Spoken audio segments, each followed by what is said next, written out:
Unama'ki.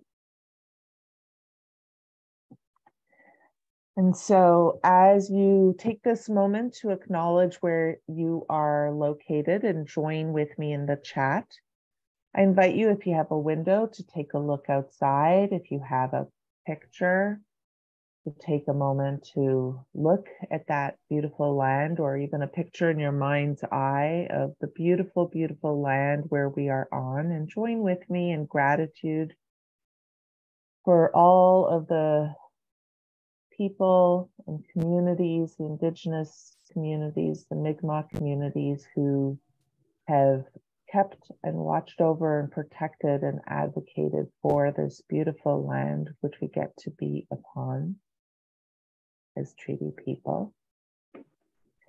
And as you continue to put in the chat the names where you are, Google if you need to know either the name or the spelling. I want to begin by acknowledging that I am in Mi'kma'ki. This is the ancestral and unceded territory of the Mi'kmaq.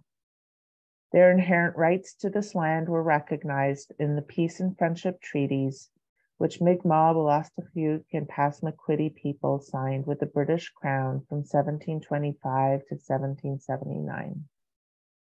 This series of treaties did not surrender Indigenous land, resources, or sovereignty to the British Empire, but instead established rules for an ongoing relationship between multiple nations. The treaties were later reaffirmed by Canada in Section 35 of the Constitution Act in 1982. They remain active to this day. The Nova Scotia College of Social Workers joins our members and our communities in the necessary labor of reconciliation. We are grateful to live and work together as treaty people in Mi'kma'ki. Without action, acknowledgements are empty. Whether you are with us in Mi'kma'ki or joining us from elsewhere, please consider whose territory you are in, your relationship with that land, and your relationships with the Indigenous peoples who have lived and continue to live in that place. We invite you to reflect on how each of us as individuals and as a collective body of social workers can hold ourselves accountable to reconciliation with Indigenous peoples here and across Turtle Island. Walaluyo. Thank you all. And I do want to just take a moment to welcome you again to our Lunch and Learn. This is a special series that we are grateful to have throughout the year. Today, we're going to be learning about the Mi'kmaq ecological calendar. And we are so incredibly grateful to Gerald Glode, who's Program Development Officer with the Mi'kmaq Debert Cultural Center, Confederacy of Mainland Mi'kmaq, and of Millbrook First Nation. And just a reminder that this session meets our new requirements. Everyone is required to take classes in each of these areas, and so it meets the requirements for the Truth and Reconciliation training. If you've already taken that requirement or any of the others, then it just counts as formal professional development. So with that, I'm going to stop my sharing. And I'm so excited because Gerald, he came last month and I know, spoke to so many of us, and we really enjoyed getting to learn from him. And so we're grateful that he's back. So Gerald, over to you. Thank you very much. Thank you very much. And I guess the presentation, I just punch my little share button, poke over here. Oh, I had to work 5 seconds ago. This looks good. There we go. Oh, where'd that go? Other direction. Start at the beginning. There you are. Yeah, there you go. All right. As you said, I am from the Mi'kmaq Debert Cultural Center, which is being built in the town of Debert, only 20 kilometers from the First Nation community of Millbrook. And that's under the Confederacy of Mainland Mi'kmaq, which I mentioned was one of the 4 tribal organizations that governs the Mi'kmaq here in the province of Nova Scotia. And today, I guess I'm here to talk about our Mi'kmaq ecological calendar, named our 13 moons. And another name for this presentation is Nadugalump. And Nadugalump is a Mi'kmaq word that we use to refer to the things that we do to sustain ourselves. And that's based on the environment and all the offerings that the year has to give us. Speaking of the Mi'kmaq culture, this is the map of Mi'kma'ki, the land of the Mi'kmaq. 9 different districts, 2 combined districts. Newfoundland's combined with Cape Breton Island to give us Takamkokak-Punamagi. Prince Edward Island is combined with Pictou County and Antigonish County to give us Abigwet-Akpiktuk. And then we got the district between Halifax County and the Canso Causeway, which is Esquigaweg. We've got the area, the district that I'm in right now in the town of Toro, smack dab in the middle of Nova Scotia, is Sibiganakadik. And down in the valley, we got Gespowick, the marshlands between the Nova Scotia and New Brunswick is Siknik, and the Gaspé Peninsula of Quebec is Gespowick. And again, we are 4 nations in total, I guess, is the Mi'kmaq, the Mountseat from New Brunswick, or the Wolastoqey, the Penobscot and the Passamaquoddy, and that even runs into northern Maine, I guess is still part of our Mi'kmaq territory. And one of the things that I do here for the Confederacy is the Mi'kmaq History Month poster. And every year we highlight a different topic during the month of October. This year it was dedicated to beading and the art of beading. Last year it was on exploring treaties and treaty relationships. Just before that, it was all on plants, which was International Year of the Plants. We used some of the UNESCO designations for our annual highlights just to go along with the school systems. And this one takes us back a few years to one on communications. And when my boss saw a painting that I did, he was very interested in using that. And that was this painting here. The name of it is called Talking to the Moon. And it refers to knowing the names of the moons, which are based on the months. And the Mi'kmaq had 13 months of the year, not 12. And if you know the names of the months in our verb-based language, it talks about something that's going on in the environment during that moon cycle. And so knowing the names of the moon tells you where to be and what you're going to receive during that time period. And that's part of Nadugalump. That's part of our ecological calendar and that progression of events that takes place as the planet Earth goes around the sun. And that basically is given to us by what's called pattern recognition.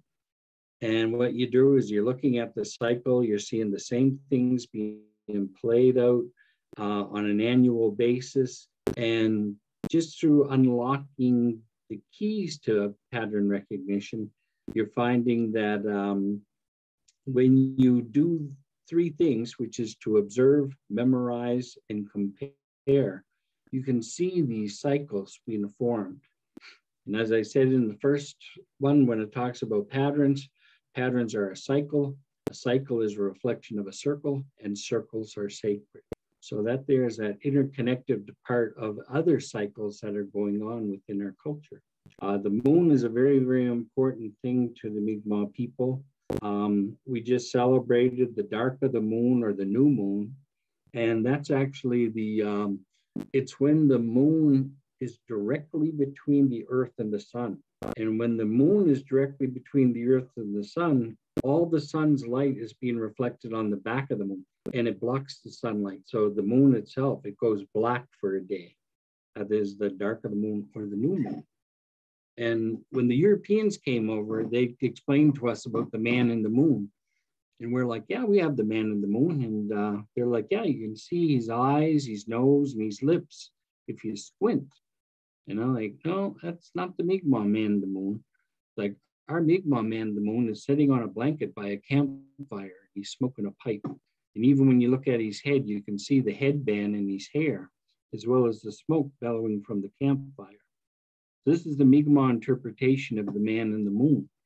And you can see his hand, you can see his pipe stem, you can see the blanket he's on, as well as the campfire.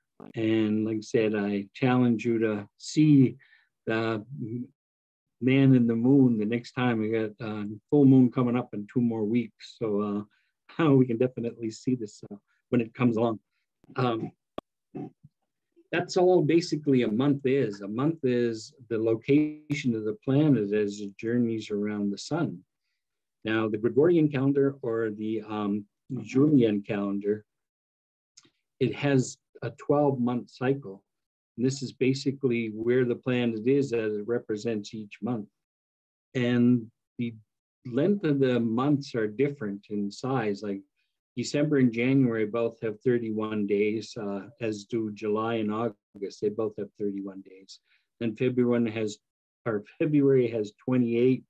And then you look at February 28th, and you look at February 29th, it's like, boom. It's like every 4 years we add 1 day to our calendar during our leap year. Then it goes 30, 31, 30, 31, 31, 31, 30, 31. It bounces a little all over. But the Mi'kmaq calendar, we represent the 13 months of the year as the moon goes around the earth 13 times as the earth goes around the sun. And each one of our months starts with the dark of the moon or the new moon, which I do believe was just, I think on the 23rd, just a couple of days ago was the dark of the moon. And 2 weeks from that day, we're going to get a full moon, which means the moon is going to be directly behind us. When it is, you get the sun in front of us, our planet Earth is in the middle, and the moon is directly behind us, then it's receiving all the light from the sun. And that's why you're seeing the full surface of the moon is perfectly round. And after the dark of the moon, you've got 28 phases of the moon and until the next dark of the moon. And that's the 29th day after that and back to the next month. Now, this was that painting that I did. And you can see in the red here, we have the Julian or Gregorian calendar names from January to December. We have in yellow, we have the 13 names of the months. And you see on the end of the word elicus on the end of every month, with the exception of February. February is Voganajit, which is the god of winter. It's named after him. But Kewikus basically means the time of the year when this happens. And then there's sort of a prefix in front of it. And January being Punamakewikus, it's like the time of the Tommy Cod and the spawn of the Tommy Cod. That's when that happens during that 28 period. Then February is named after a god of winter because February is the harshest and hardest month of the entire year. We're just going to go through these 13 little months individually, and that'll be our presentation today. But you can see sort of the changing patterns that we have in the interconnectedness to other things that are going on in the environment as well. This is a look at our ecological calendar, and you can see that it's broken up into the 4 months that we have, and each month now is divided in, or each season is divided into the 12 months. So you have 4 seasons times the 3 months. That's basically our 12-month calendar. You can see there's more than just 12 images on that poster. It's because there's other indicators that are going on at the same time. For example, when the Mayflowers are out, it's when the pussy willows have just gone beyond their state. Like I can tell when the Mayflowers are out without even seeing a Mayflower. When you're driving along the side of the road and you see the pussy willows, when they're perfectly little oval buds, like that's the time where you cut them and dry them for decorations in your home. But after they reach their prime, they start to go into a seeding process and they get a little fuzzy and they start to drop the pollen. And they've got these little yellow things that hang off them. That you can't cut them at that time, they'll just fall off. And as soon as I see that they've gone beyond that point, I know that the Mayflowers are ripe. And again, sometimes it's early, sometimes it's a little later on in the year, just depends on the season. So I said this ecological calendar definitely tells us a lot more. And even going back to that original or empty one, broken up into the 4 seasons, it doesn't go clockwise. It doesn't go winter, spring, summer, fall. It goes in counterclockwise. So the spring is over on the left-hand side. And when we were producing this ecological calendar, we did so with the Elders Advisory Council. And I addressed the Elders Advisory Council, looking at this as an educational tool. I said, why don't you just put it clockwise? I said, that basically is what children are used to seeing, that cycle, that pattern, and that direction. I said, if we did it that way, it'd be easier for kids to understand. And when I addressed the council, I was standing in front of them. They're all sitting around in a boardroom table in front of me. And one of our elders, Dr. Lillian Marshall, she said, Gerald, she said, raise your right hand. And when I raised my right hand, it of course was opposite of hers. She was facing me. She said, come over here. And when I went over to her and stood beside her, she said, now raise your right hand. And they were both on the same side. And she said, now you're seeing it from our point of view. You're seeing it from the inside out.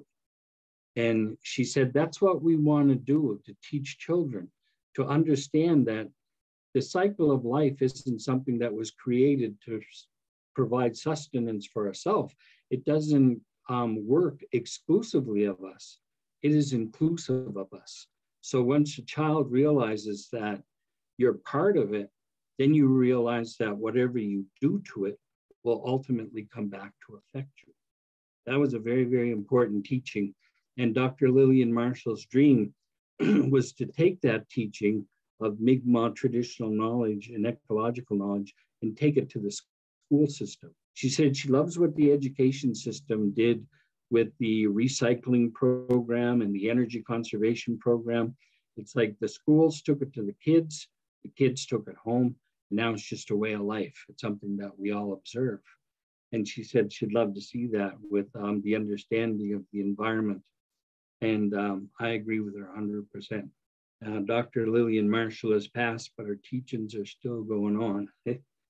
So again, going from that 12-month calendar, we start off in January with Punamakawikus. That's the spawn of the Tommy cod. And what happened in the month of January, while this fish was spawning, it would come in with the rising tides. Here in Nova Scotia, we got the world's highest tides on the planet. The fish would come in with the rising tides and the ice cakes would come in. Once the rivers reached maximum, the rivers would flow with the outgoing tide and the ice cakes would block the water. But the incoming waters from like all the tributaries that are running from the streams to the creeks, to the brooks, to the rivers, they're still swelling. And when they swell up, the fish go over the banks. The ice finally breaks and it drops it out, and then the tide lowers. And what our ancestors would do during the month of January was literally walk the shoreline and pick fish. That was the punamata, but the Tommy cods. So that's happened during that moon cycle. February, the one that's named after the god of winter and the hardest month of the year. In the verb-based language of Pogonijit means the sun is very, very strong, or the sun is very, very bright. And usually there's a moisture layer on top of the snow that forms like a crust. And it's almost like looking directly into the sun through the reflection of a mirror. February is very, very bright. So that's how the god of winter got his name. So Pogonijit is the name of the month of February, and it's also the name of our god of winter. Now, something that the Europeans celebrate during the month of February is Groundhog's Day. They observe this little animal coming out of hibernation, and if it's February 2nd falls on a sunny day, and this creature comes out and sees his shadow, he gets spooked, and he goes back into his den for another 3 to 4 weeks. And so that extends our winter, and we have a late spring if it's sunny on that day. Mi'kmaq have sort of a similar observation of that change of seasons with the feast of Apuganijit. Now, Apuganijit being the god of winter, what you're trying to do is you're trying to appease them. You're trying to make them full, you're trying to make them sleepy. So what you do is at your supper table, you have an extra setting and you put that out for an offering for the god of winter. So that way we get sleepy, goes to sleep, and we get an early spring. And Apuganijit is a Mi'kmaq. The Mi'kmaq is a wizard. He's also a shapeshifter. So he can come in the form of many things to take this offering.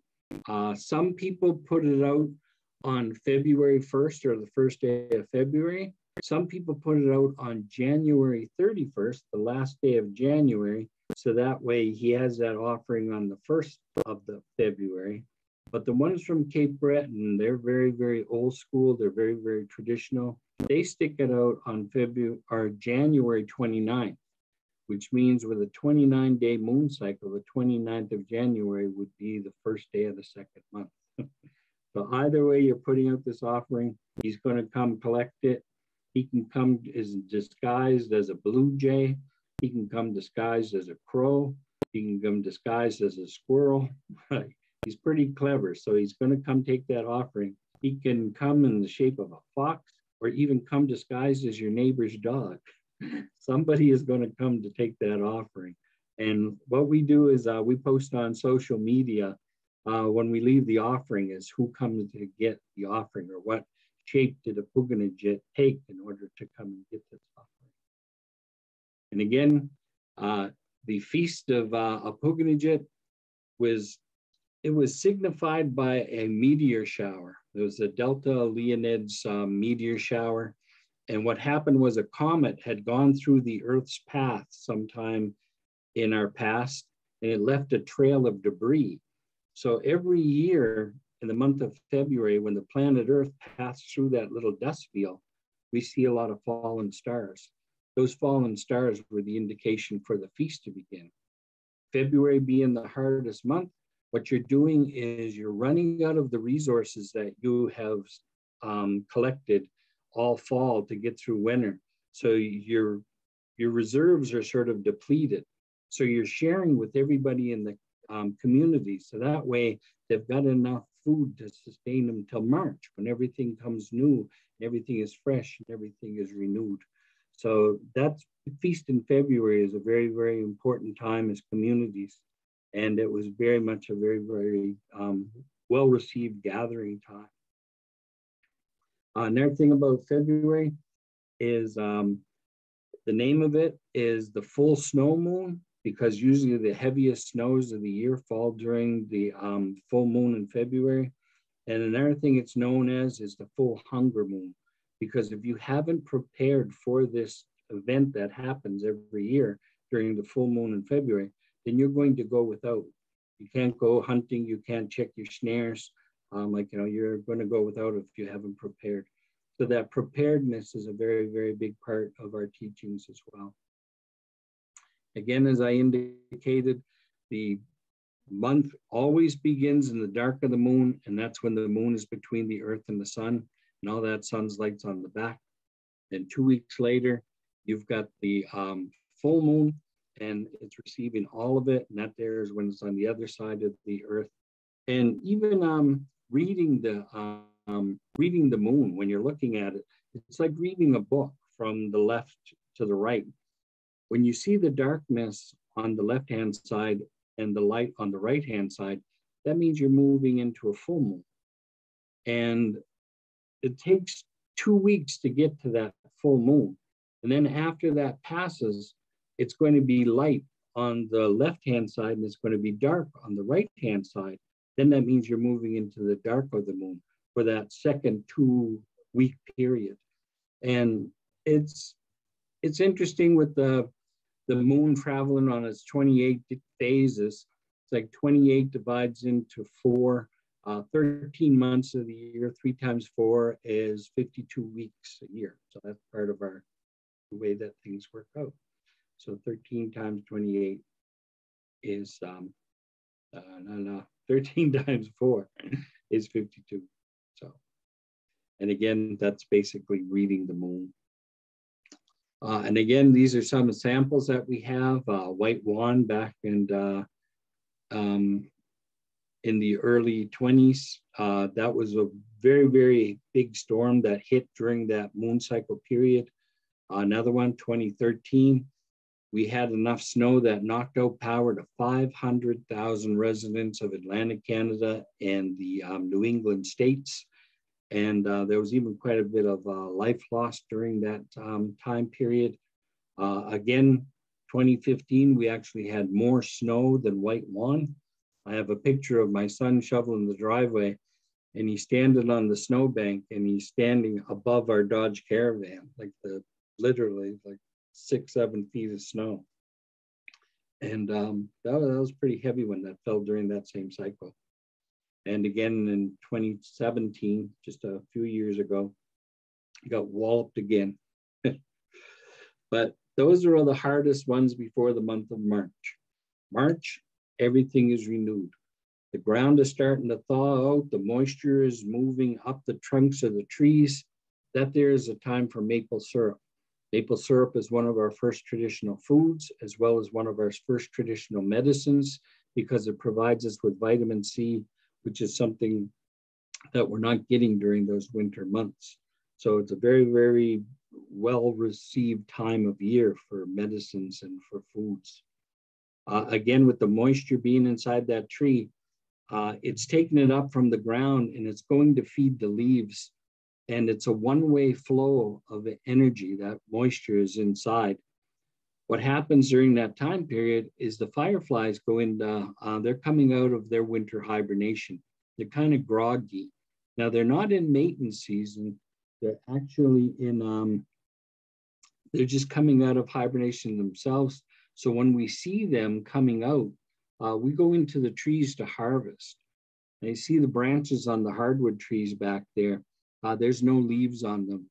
And the reason there's no leaves on them yet is still too early.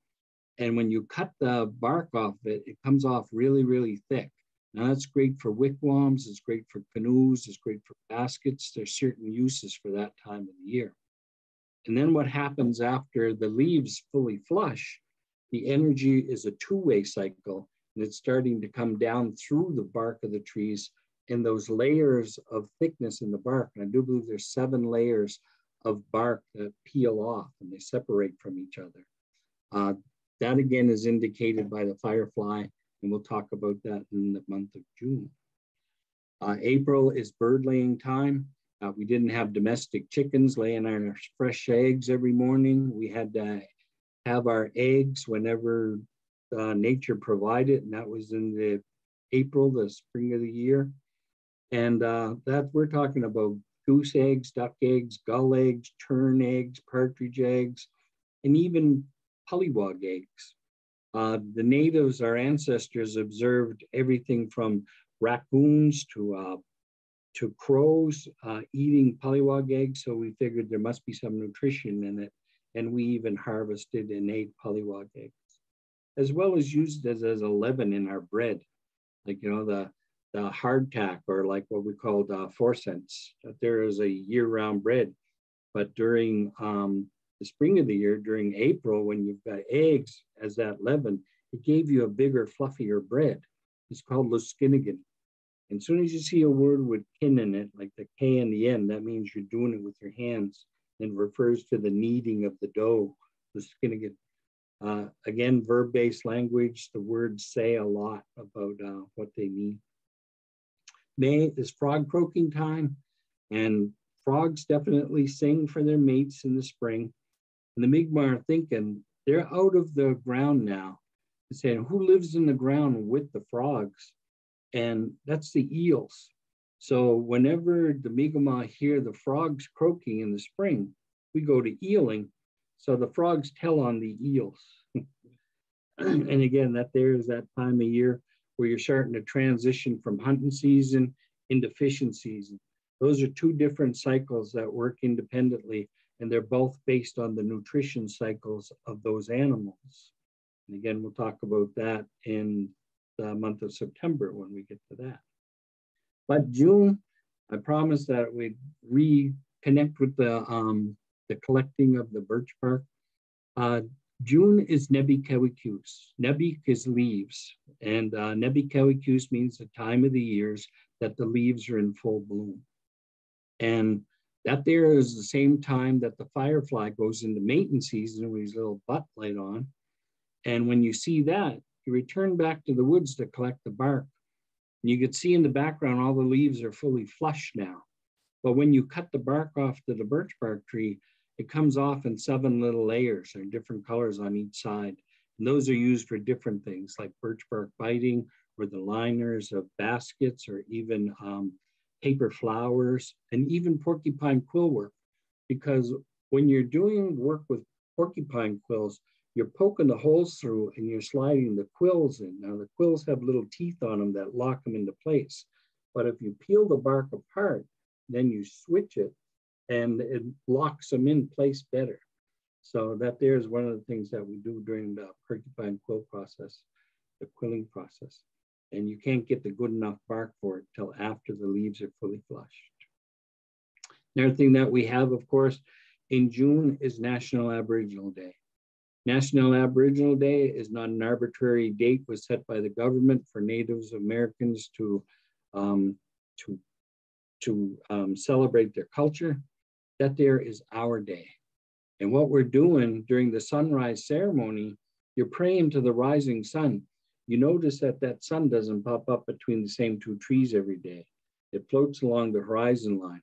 It goes all the way on the eastern side. It goes all the way to the northern part of the horizon until June 21st. That is the longest day of the year, and that's where the arc of the sun is at its peak. So it basically rises earlier than any other time of the year, and it sets later than any other time of the year. After June 21st, that sun starts to journey across the eastern horizon to the southern part, where December 21st is the winter solstice and the shortest day of the year. Both of these time periods were known as the days of reconciliation, and they were gathering times in our communities. If I had a problem with anybody else in our community during that celebration, I would go to them and apologize, and I'd look for forgiveness. Now, you'd be under pressure from everybody else in the community to accept my apology, so that way you could move on. Our elders taught us that you were never mad at anyone for more than 6 months at a time. And during these celebrations, they said that you left things in the past in order for you to move forward. And that there's still a practice that a lot of our communities still teach and observe. July is Birds Shed Their Feathers Month, and that's one mangy looking little bird as you lose these feathers, but you will gain those back just like us losing our hair every day when you brush your hair. It's like, yeah, the birds to go through the same thing and they will be renewed and beautified again. But one of the practices that we have in July is we do not enter the water for recreational use till the month of July. And that's because May and June are plenty warm in order for you to go swimming. But May and June, it's not your turn to go use the water. The waters in May and June are used by the bugs, they're used by the frogs, they're used by the fish. If you go in and disturb, disrupt, or destroy, then the bugs won't be there to feed the frogs won't be there to feed the trout, and the trout won't be there to feed you. That's one of the practices that we want to talk about July, and respecting the cycle of life, not only for humans, but for the animals that live here with us.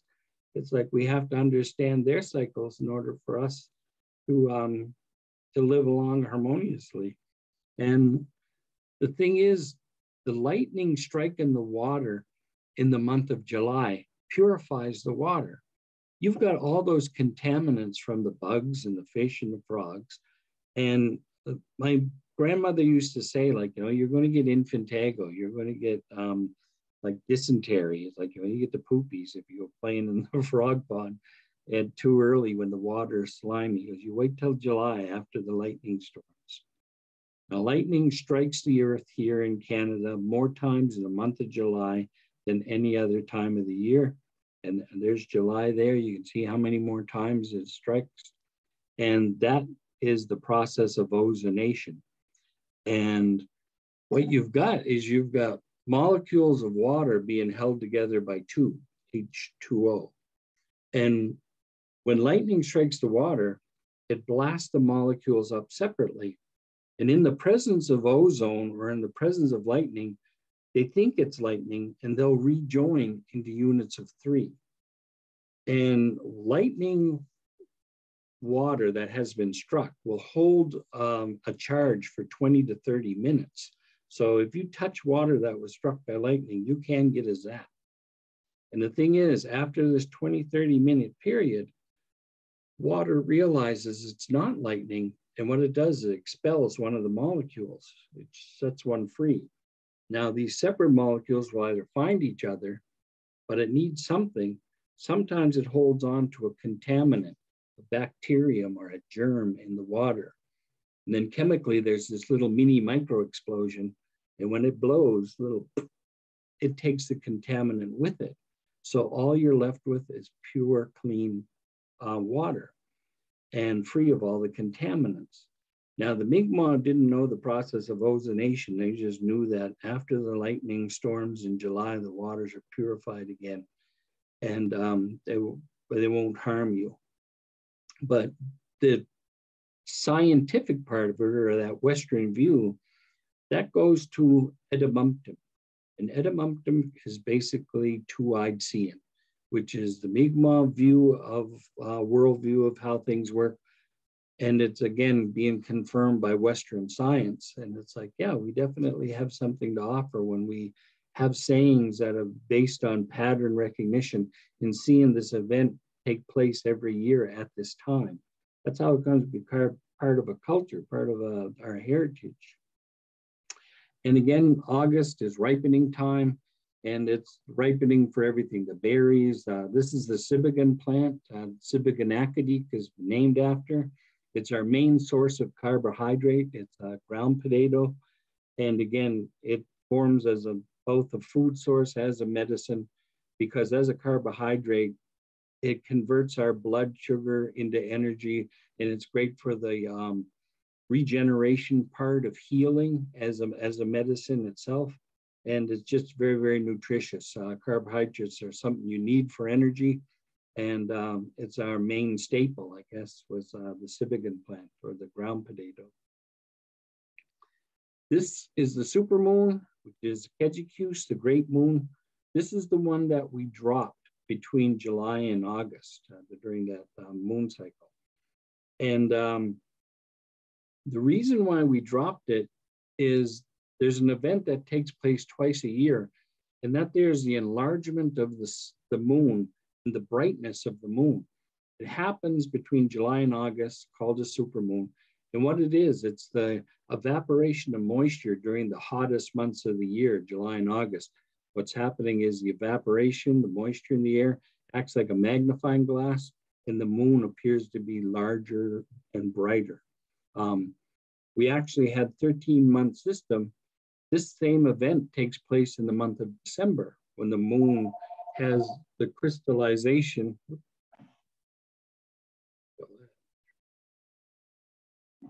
Is the crystallization of moisture in the atmosphere. It does the same thing. It makes the moon bigger and brighter. So we had 2 of those. We dropped one. That way we went with a 12-month cycle. September is moose calling time. September is the beginning of our hunting season. And that's what we say about moose calling time.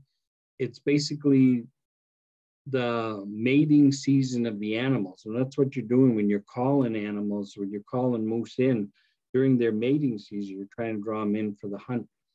And what happens with animals like moose and deer and bear, they've got a gestation period of 200 days. And that means that if they mate in the month of September, that means they're not going to have their young until after February. talking about how harsh February is and how hard it is, saying that that guarantees a less chance of losing your young if they're born in like January or February. So the animals made in September, gestation period of 200 days, that way they're born in March or April in the spring. And that's a big part of that knowledge base as well. We hunt in September. The actual hunting season that's set by the government, it doesn't start until October 28th. So a lot of non-native hunters are sort of resentful of the natives who are out there hunting a month early. But we're like, we hunt during our time. It's like, there was a story that was told for generations called Moon and the Seven Bird Hunters. And it refers to this time of the year. Moon and the Seven Bird Hunters is actually a story about a star constellation. And the stars are represented by different characters that are portrayed by different birds. Each one of the birds is a different size in comparison to the next, just as each one of the stars are. The robin, the gray jay, the passenger pigeon, and the blue jay, they're almost the same size birds, so they're almost the same size star. The largest star in the constellation is portrayed by the barred owl, which is the largest bird in the story. And two of the smaller birds are the little sawwood owl and the chickadee. And those are the two smallest stars in the constellation. But what happens in the month of September is the planet, of course, is rotating and it's sort of wobbling through space as it goes around the sun. In September, as the story says, 4 of the hunters lose the trail. That means 4 of those stars go underneath the horizon line. And to us, that means that the hunt story begins. The robin is the lead hunter. Oh, and I guess this talks about sort of the concentration of light. We have a reference for our story time. And when we talk about night sky stories, we refer to 4 o'clock to 4:30 a.m., the darkest hours of the night. As we start to pull away from the evening light, the sky gets darker and darker, and you can see more and more stars as you can see deeper and deeper into space. 4 o'clock, 4:30 in the morning, you're starting to turn into the rising sun, and you're starting to see less and less stars, and you're starting to pull out. That reference point for viewing the stars is, like I said, at that point where our star stories are told and told from. So like I said, as it starts to get darker, as you get away from city light and sort of urban areas that have light pollution, like, you know, the darker the sky, the deeper you can see. And again, that it's not halfway between sundown and sunrise. It's always closer to the morning sun for that darkest part of the sky. And that's why people have the saying, like, you know, it's always darkest before the dawn. And that is very much true as part of our teachings as well. But again, that lead hunter is the robin. He's the archer. He's got a bow and arrow. He's got a quiver full of arrows. Just like any other hunter, he's got an attitude. And what happens is the robin shoots the bear. The bear's blood stains the robin's chest red, being robin redbreast. He shakes the blood off of his feathers and he turns the leaves red in the trees. During the month of September, when the 4 hunters lose the trail and 4 of those stars go underneath the horizon line, it also indicated by the changing of the leaves in September, that's the time for our hunt to begin. And the thing is, you can hunt all during the fall, you can hunt all during the winter. And what's happening is the animals are getting ready for winter, so they're bulking up. And the nutritional value in the meat is very, very high during this period. And what happens after that is the nutritional value starts to drop because the nutrition in the animal is going to feed the babies for next season's brood. So what we do is we stop going from the hunting cycle and the nutrition cycle in the meat. As it starts to deplete, we stop our hunting season and go back into fishing season in the spring. And when the animals are starting to have their babies and the fish are coming in fresh from the colder waters, and some of them coming from the sea run animals, you get some species of fish that are here year round. You get some that come in once a year in the spring. You get some that come in twice a year, the spring and the fall. You even get some species here that come in every second year or on a 2-year cycle. So just knowing where to be and when to be there is all part of this ecological calendar. October is fat tame animal times. Animals again are bulking up for winter, and that nutritional value definitely strong. Plus, they don't want to spend their reserve of energy. So animals are more lackadaisical in the month of October. I don't really like that word tame, but they are less likely to chase you down. But the other thing that happens in the month of October is the dark of the moon. And as I mentioned before, you've got the moon between the earth and the sun. So that gives you the increased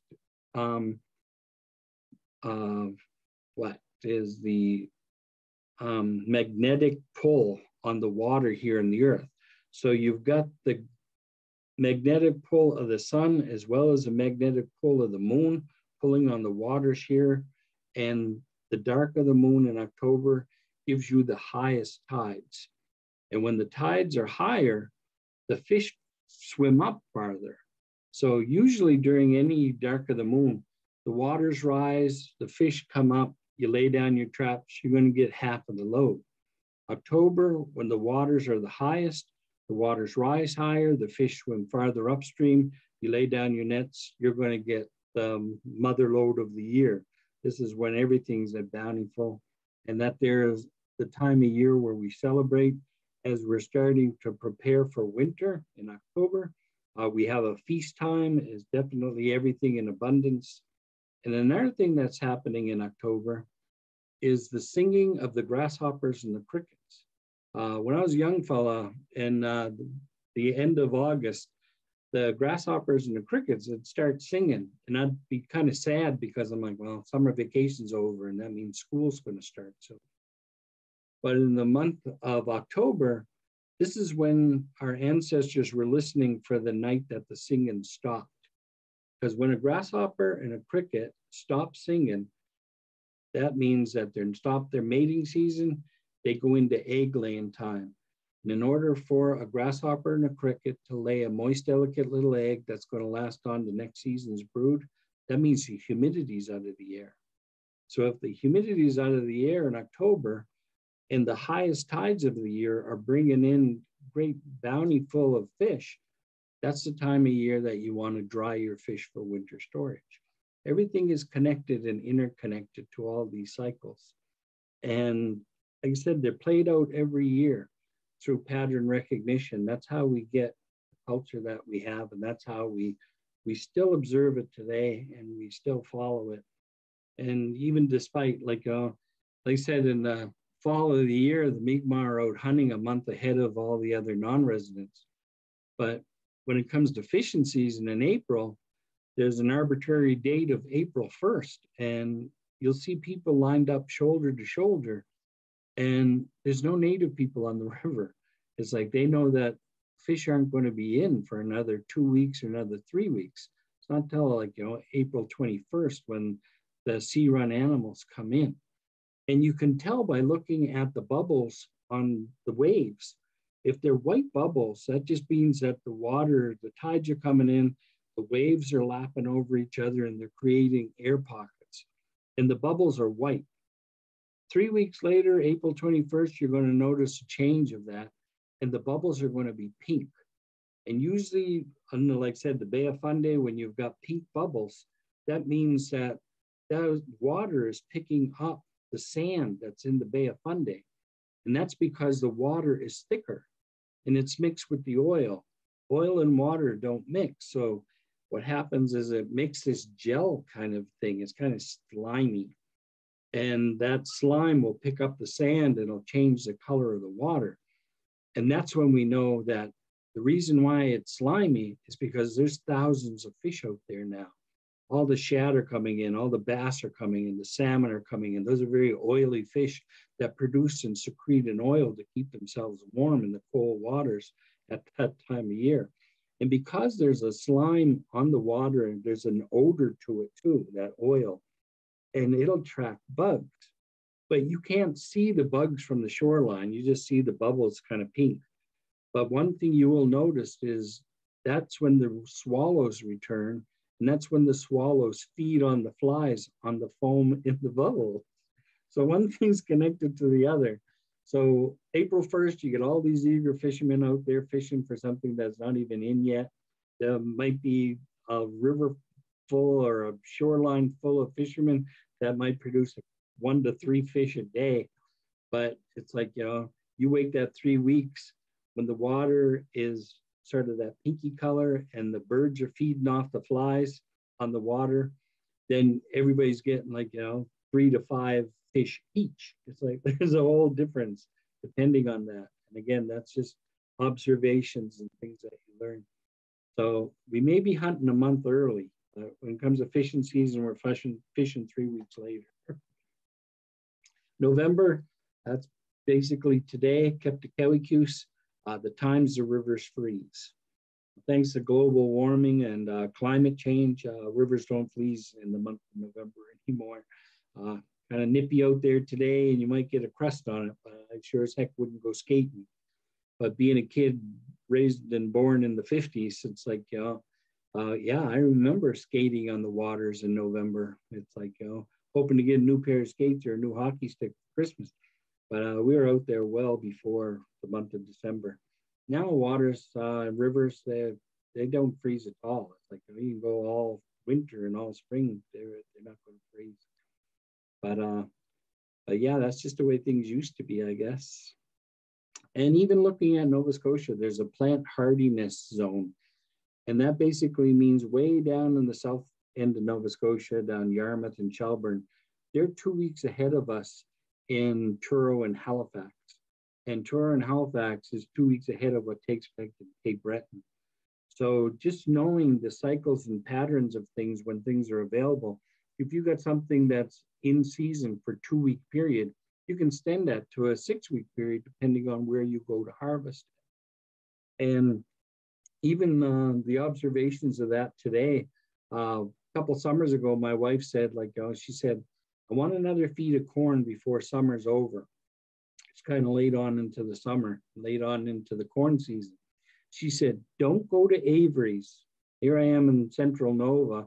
She said, Avery's gets all their produce from the valley and their corn is done.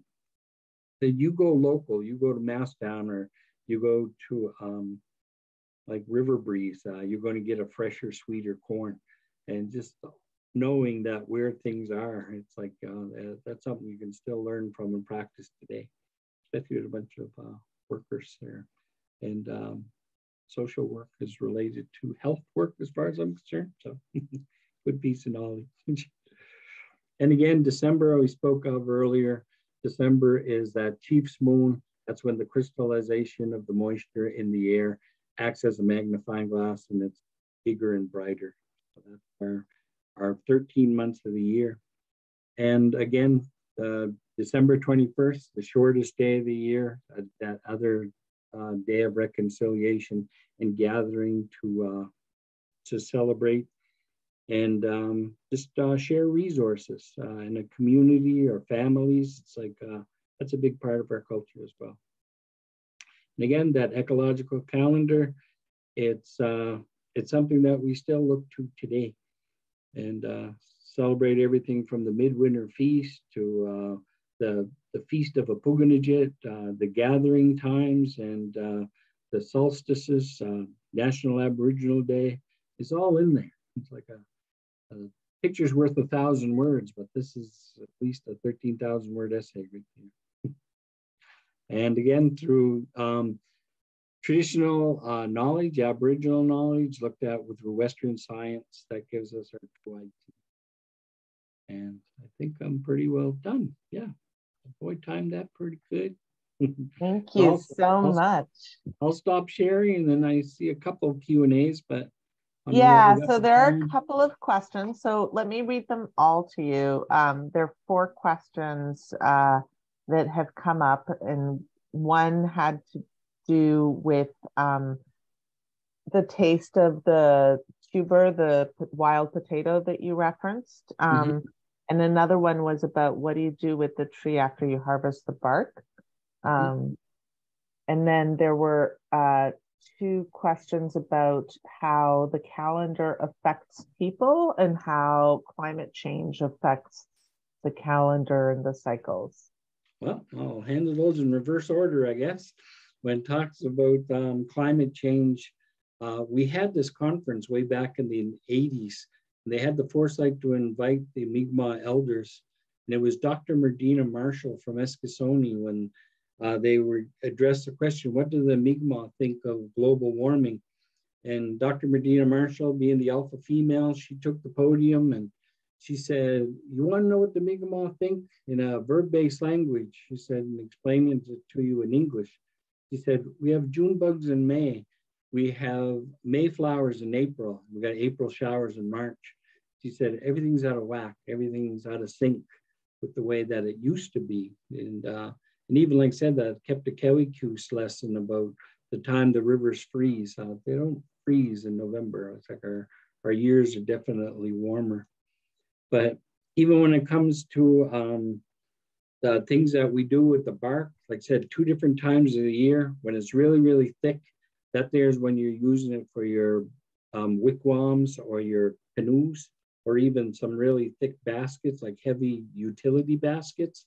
And then with the lighter stuff, when it starts to peel off, that's when you're folding it for birch bark biting. And what you do is you fold it up like the little papers that we used to fold up, and then we'd cut them and make little stars and stuff. We did the same thing with birch bark, the little thin layers, and bite those. Another thing is making paper flowers, like birch bark flowers. You just cut the little petals out. And yeah, different times of the year, there's different uses for those. And I think that answered two of the questions, but I don't know what I can't remember what the other one was. I'm missing one. I was thinking. But the climate change and also the Yeah, taste of taste. of the wild potato. Oh, great. The taste is it's pretty well identical to potato. It's very, very like starchy. It's a little more fibrous, like the grain. There's a little bit more grain to it, but you can still grill it, fry it, mash it. You can cut it up finely, deep fried into potato chips if you want. But again, it'll taste a lot like a potato, but little more grain to it, I would say. And then harvesting the bark, the question was whether the tree survives it. Yes. And again, if you don't cut down deep enough, there's like a layer of cork inside. And even some trees will regenerate themselves, but it's a long process. And what happens is that moisture in there, it's just like your skin, the way that your skin regenerates and forms like a little thin layer over, and then it sort of scabs and develops into skin. That's the same thing with bark of a tree. If you don't cut it right down to the wood, and it basically falls off naturally where the moisture is. So you don't go into that inner bark. You don't go into that orange corky part. And that keeps the tree alive. And like I said, it can regenerate. In fact, even when two trees are growing together, and birch trees usually do, they grow from the center, is they move around in the wind, and they're abrasive, and they'll rub things off of the bark, and you'll see little scars in the bark. And that's definitely like, it regenerating and healing itself. Just like a little scaby on you. Yeah, it's pretty cool. Just got to watch them. But again, it could take anywhere from 10 to 15 years to fully recover. And slow process. Well, I want to thank you so much, Walalin. So grateful to you for sharing so much of your wisdom. And I don't know if you've been able to read all of the chat or see the hearts that are coming and the emojis, but people are very grateful to you for all that you have shared. And this is being recorded, so I'm going to stop recording. All right.